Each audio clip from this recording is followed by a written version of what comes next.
that's my job to tell you what I've started. So, yeah, what have you started? What I have started is the Summer of Cricket. Okay. I actually learned a bit about cricket recently. Did you? When the T20 or the big wicket day or the ball's on fire, that's the imagery for this round. I don't know which one it was. It was the one during Boxing Day. What's that? Probably the Boxing Day test. Okay, yeah, that test one. Yeah. I learned this is actually going to go against everything that I just said. I learned about cricket. So one of our fellow mates who works doing a lot of filming of sports events. Shout out Nayoka. She gave me a rundown of what cricket is, what the sort of game formats are. And why it's interesting. And I was like, that's great. And I really understood it at the time. And that actually got me excited for cricket. And I'm now realizing right now as I explain this that all of that has now left my head and I have no clue what any of it means anymore. But is the interest still there or is it gone? Oh, it's gone. Yeah, okay. So I wanted to split this into 3 loose arcs, which are Okay. why cricket is fucking stupid. I just want to acknowledge the elephant in the room. Why cricket is good, actually. And then, what cricket I've been watching this summer. Okay. So let's jump straight in, I reckon. Let's kick it off. Reason number 1 why it's stupid. It goes on for too long. You can leave for multiple hours, come back, and nothing's changed. Reason number 2 why it's stupid. I think their outfits are a bit dumb. Have some color. Have a bit of just, I don't know, pizzazz. Reason number 3 why it's stupid. I don't think that any of the equipment is cool enough. Like, that bat's pretty basic. I don't know. It's not like a baseball bat or a softball bat is at least round, so it adds a lot. Like, that ball can go anywhere. But if you hit a ball with a flat bat, it's going in one direction. Make it harder. Reason number 4 why it's stupid. The people that go. You want to provide any further elaboration on that point, or no? Okay. Anyways, what you've been going to the cricket? Let's hear that's a pretty good starting point for why it's stupid. I mean, I would people's main critique of cricket is that it's boring, and I understand that critique, and I would like to say that I do sympathise with that. Later on, I'm going to disagree with it, but yes, on the outside, if you look at this game that goes for up to 5 days, and then if no one wins in 5 days, they just call it a draw. I understand the anticlimax of that, how that appears from the outside. It's also stupid because they just whatever the rules were in 1780, they just kept them. So there's a bunch of stupid stuff, like there's 11 people on a team. That annoys me. That's weird. Each over. That feels like some imperialist stuff. Yeah. Well, you would think it would be 12 then, because shillings and whatever, but it's not. Yeah. It's just 11. It's a prime number. Stupid. Every over, which is each time a bowler takes a turn at throwing the ball, is 6 balls, not 5 or 10 or something. And you might say, I guess it's 6 because it was always 6 and they have to stick with tradition for the consistency of the stats or whatever. But it used to be 8. So fuck me, I guess. Right. The names of the fielding positions are dumb. Silly mid-off. Deep man. What? Deep man sounds like a rejected, Justice League character. Hello, I am Deep Man. I live in the mole tunnels underground. Do you know the Underminer, or is that nothing? No, we get confused all the time. Underminer is a fictional character from the Incredibles. I was very excited when I saw that as a kid because I thought, it was actually the inspiration for my superhero sort of niche of just being vaguely underground, but not too deep, but just a little deep. Do you get annoyed that he's more widely known than you, Deep Man? I don't think he's that widely known, but that's fine. I don't know. I mainly just go up to people and I say, "Hey, would you like to come to my underground little have a cave. It's not. It's better than the bat cave. Actually, we have no bats. That's our benefit. My benefit from the bat cave. You don't get annoyed by those fucking screeching things. But I just invite people down here. I'm more of a a lot of the other people in the Justice League. They're crime fighters. I like to fight other enemies, mainly mental ones that people are having trouble with. So I really just invite troubled people down into my little minds, and we just have good chats. Are you good into D&Ms, alternative deep and medicine? meaningful? By any chance? No. We just chat for a while about Okay. how our lives are actually kind of shit, and we always do it not within the context of any other worldly issues, just how personally we felt a bit shunned by that barista that we like. That's deep, Or man. like maybe our boss was a little stern with us that day. That's deep, man. With deep, man. Good That's stuff. deep, man. Good stuff. It's just silly. It's a silly sport. It's a silly sport, but like so is baseball. So is American football. So is AFL. Every sport is silly. So Every sport, yeah. Why not? Is there anything else that's stupid about cricket that we need to address? I thought you'd have more things to. You kind to be of honest. took them all in the first little bit, honestly. I think leg before wicket is a bit weird. LBW is a bit weird. Yes, because In you no can. other thing, like I feel like in no other sport, they're like, oh, I was gonna say it's like they would have got that point if you just didn't do, if you didn't do that thing that your body is there, like your body was just kind of in the way, and that's illegal, I guess. Yeah. Otherwise, you could kind of just stand there, I guess. Yeah, But your knees would hurt. come up with a different format for that then. I don't know. But I would probably draw a parallel to when in basketball, if like the ball is going down and going to go into the hoop, like someone's thrown it Yes. and it's on the second half of its arch, like when it's reached the peak arch and then it's come down. If someone hits it away, then that they get like a free shot because of that, because it would have gone in. Oh, really? Is that a thing? That's the thing. I Surely think if you're so. high enough to jump and block that, then you've done really well and you deserve to block that. That's what I'm saying. Yeah. If you're willing to put your leg in front of I think LBW shouldn't exist, but I also think shin pads shouldn't exist. Oh, no. I think that's the fairness there to even it out.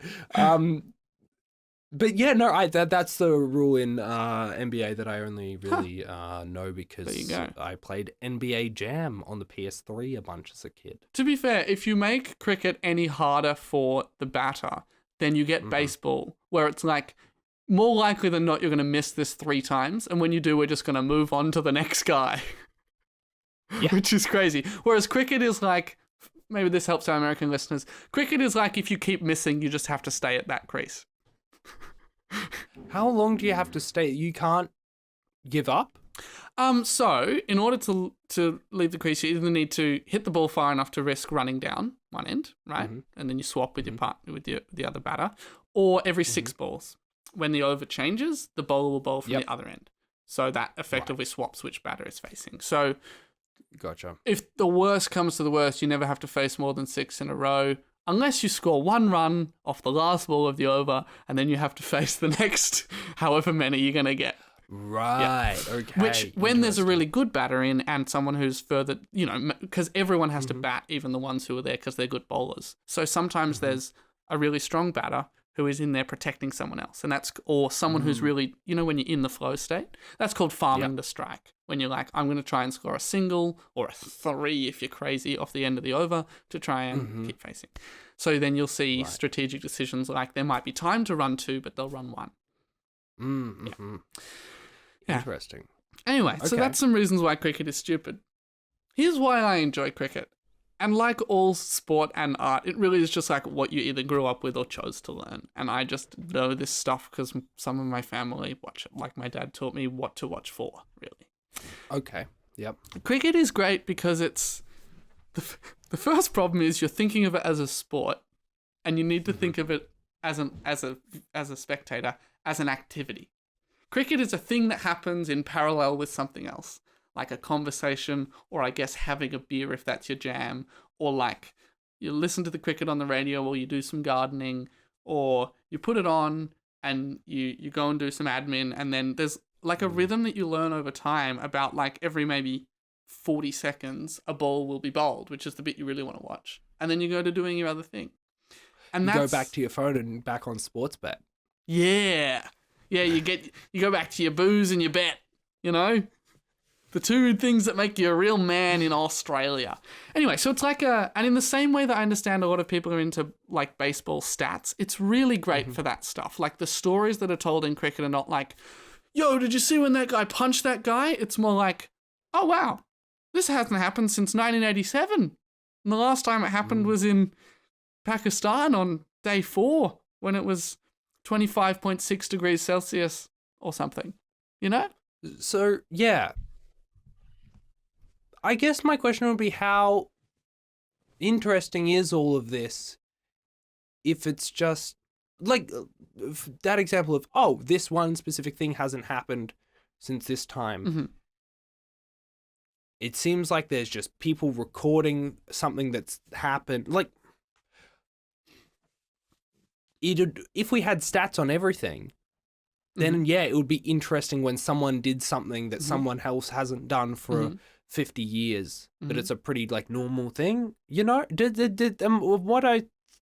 What I'm saying making sense? Like, if the interesting bit is just the fact that someone hasn't done this for a while, that can be like applied to anything. Oh, sure. I guess there's a couple of ways that stats can be fun. One is like these surprises that emerge and then someone on the internet or on the radio tells you about it. So I'll give you an example from this summer, if you like.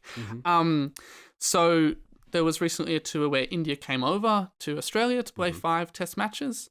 So that's 5 games for up to 5 days. So it takes, 2 months, and it feels kind of like one game going the whole way, which is fun, even when they're not playing.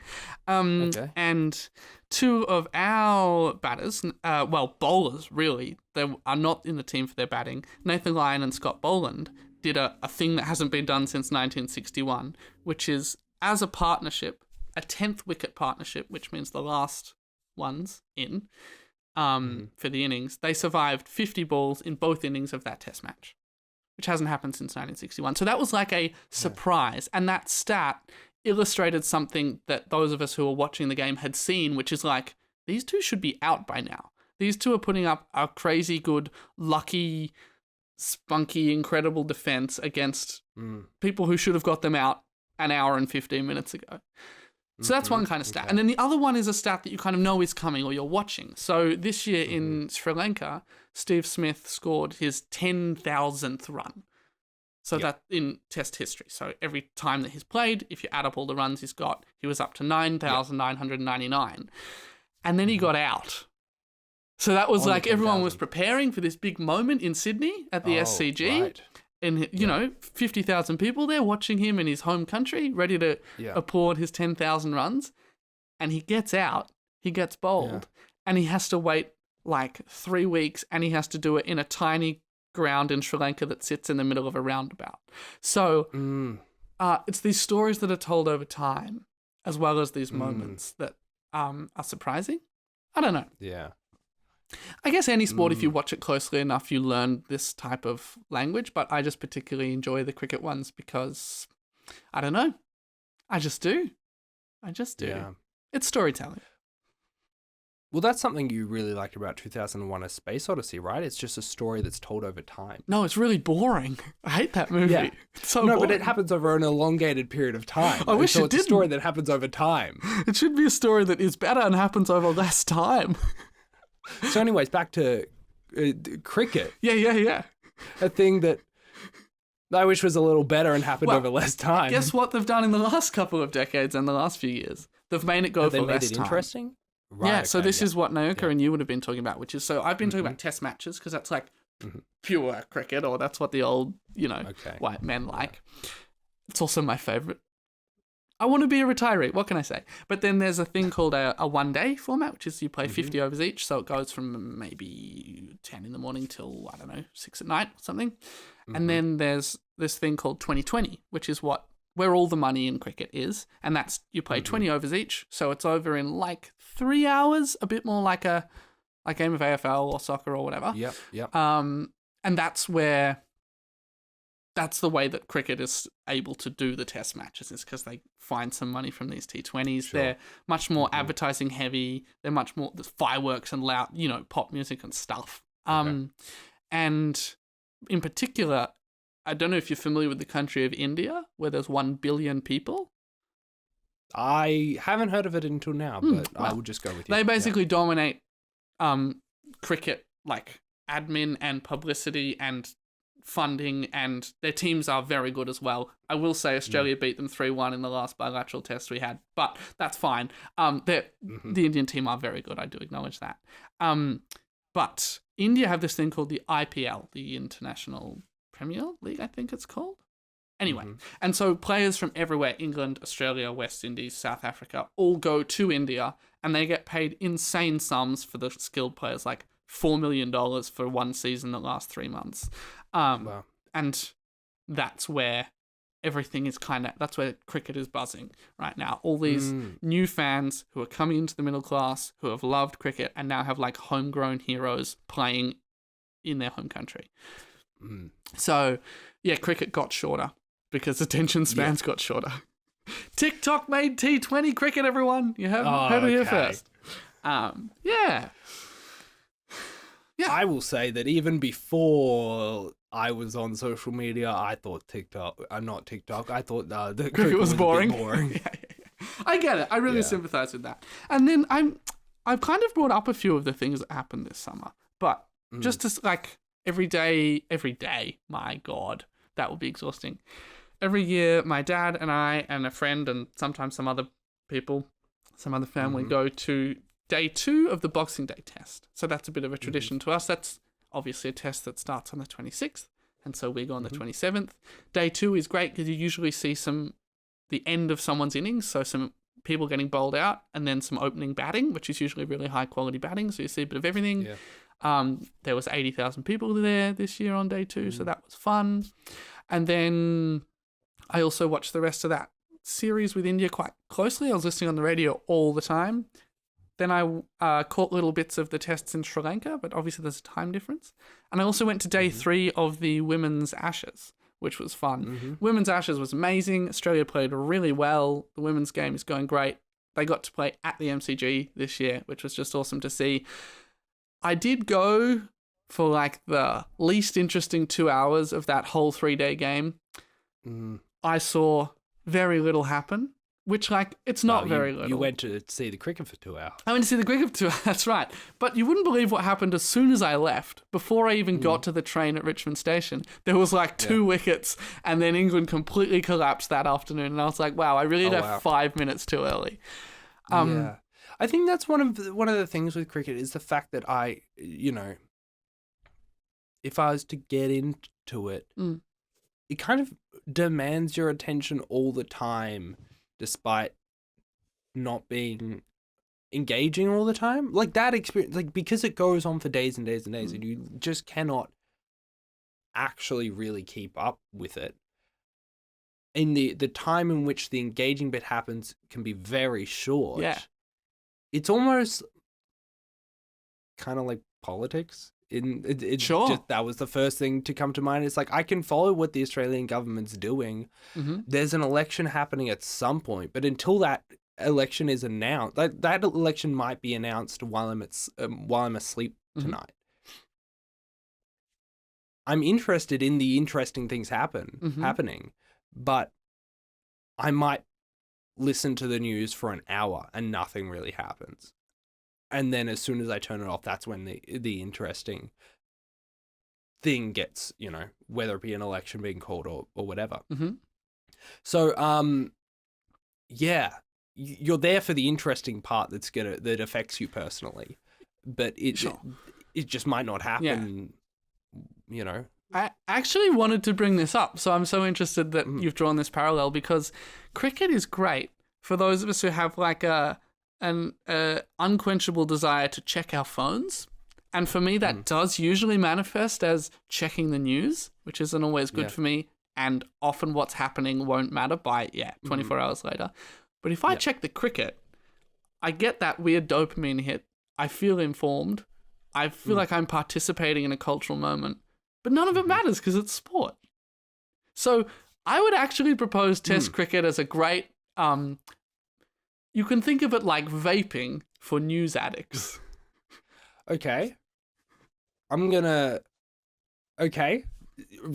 off the vaping for news addicts, if the news addicts is cigarette and tobacco, and vaping, I think it's like, oh yeah, no, this is good, until you get so into it that you start putting money on the table for it, in which case it becomes infinitely worse than the original thing. It's also that thing of like, if it's pulling in new people who weren't going to smoke but will do this intermediate thing that still has nicotine in it, then so like, am I saying don't start watching cricket if you aren't already addicted to the news? No, I'm not. My metaphor is very poor, but this doesn't. When you look into the details of this, it doesn't make sense. I do just want to say though, like on this perception that nothing is happening, that's like an insufficient watching, and it is incredibly frustrating because sometimes you'll be at the cricket and you will miss a ball, and that'll be a hugely it'll fly for 6, or they'll be caught, or it'll be an LBW appeal, and that's like, oh, I missed it. But when you get good enough at watching, like, my dad and his friends can predict. They will be like, this one will be a short bouncing Yorker for LBW, and then it'll happen. And I'm like, how the hell did you know? But they are watching like the pressure, the different like fielding layouts and how those are being used to like trap a particular batter, which bowlers are more tired, how much the ball is spinning according to how dry the pitch is. Like, yes.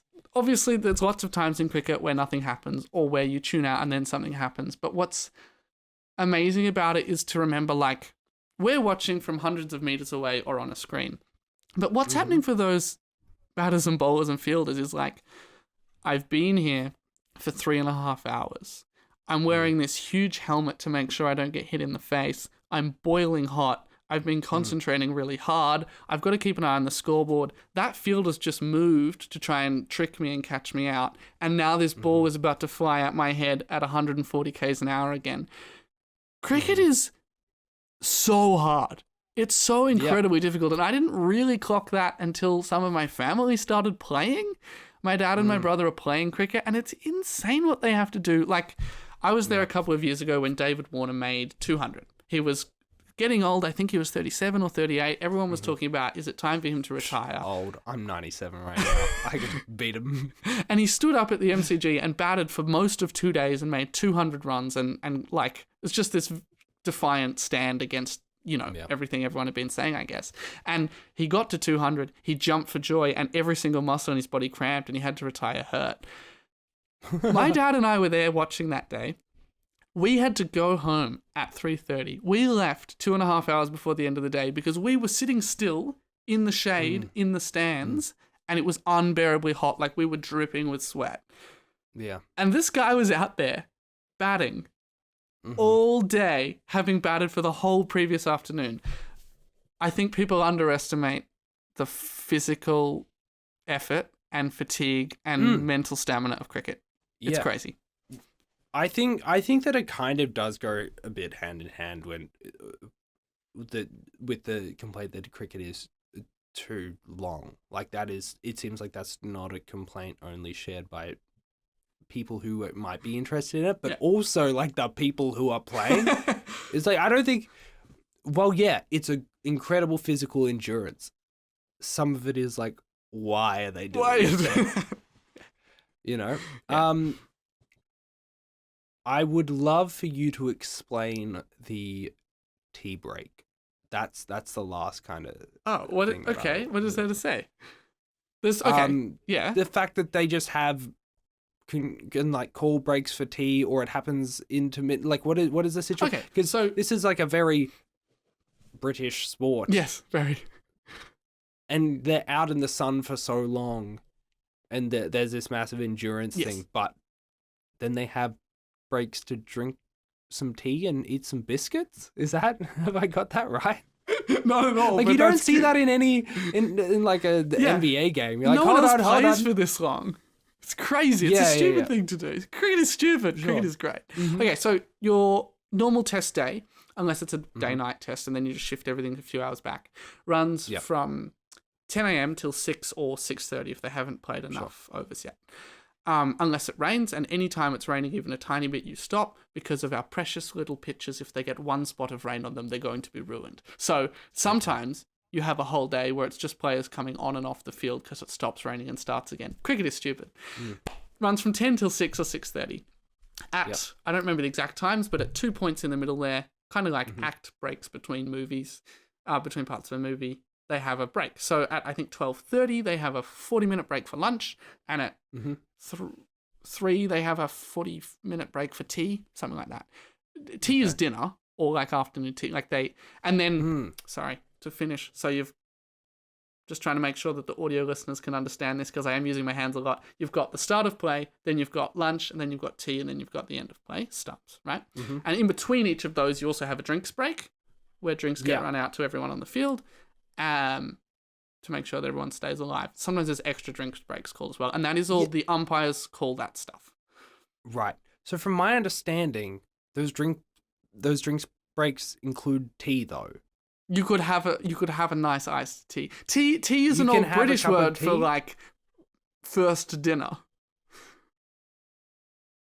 They have a word for second dinner? Are you fucking hobbits? What do you? When you read like an old Enid Blyton book or whatever, you have lunch is dinner. In the very old books, lunch was called dinner back in the whatever times, and then tea was like 5:30 or whatever tea, and then maybe you have another meal after that. Oh, I don't know. It'll take one Google search. Okay. Anyway, so that's it. So tea is like food. Tea is probably they're having chicken and rice and protein and electrolytes and whatever they have nowadays. I was imagining someone coming out with a cart that has, little teacups and a little kettle.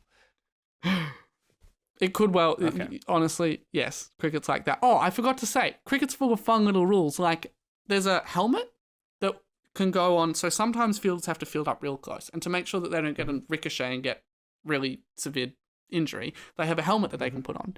But if all the fielders are out further and no one's wearing that helmet, it just sits on the ground anywhere that the fielding team like behind the wicketkeeper, and if the ball hits that helmet, the batter gets 5 runs, just cause. Oh. It's the only time anything like that ever comes up. They don't get the points if the helmet's on the fielder. There's no other way to score 5 runs in the game. You could technically run 5, but that would barely ever happen. It's just a...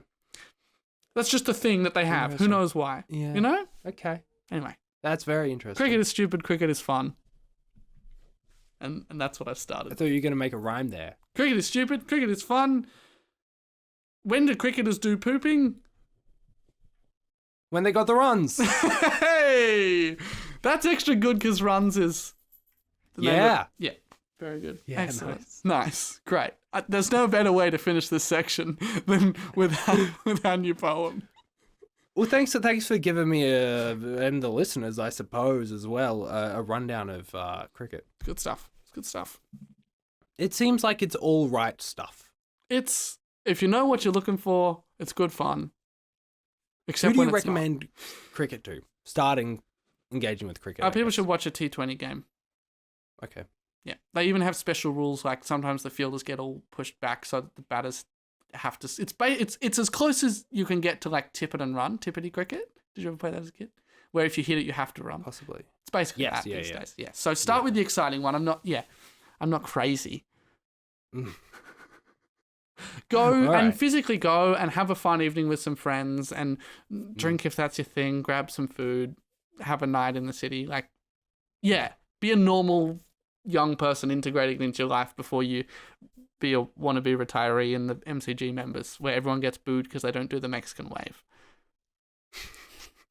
Because that's where I go. It just gets to the MCG members section and it stops? Yes. And everyone One or two boos of us you. do it, and then everyone in the ground boos us, and then whoever's after the members on our right-hand side has to, guess and pick it up. And so at 50% suck. We suck. Members of the worst. That's really lame. Yeah, it sucks. Oh. Anyway. Everyone's trying to have fun at the sporting ground that you were a member of. Yeah. I'm not saying you specifically. No fun. We want you lot banned. We want to sit here quietly and go like this. We waited for these seats for 60 years. Well, that's the thing. Yeah. They did. If you like, I guess you're jaded by that point. Well, you're also The only old. thing you can enjoy you is can't sitting in get that up section. for a Mexican wave by the time you're 80. You can move your arms. People go on the wait list for that membership on the day they are born, and they wait until Yeah. they're like retired. It's insane. How much do those memberships cost? I don't know, and I don't want to know. That's the answer I was looking for. I think it's 3 digits a year, but it could be 4.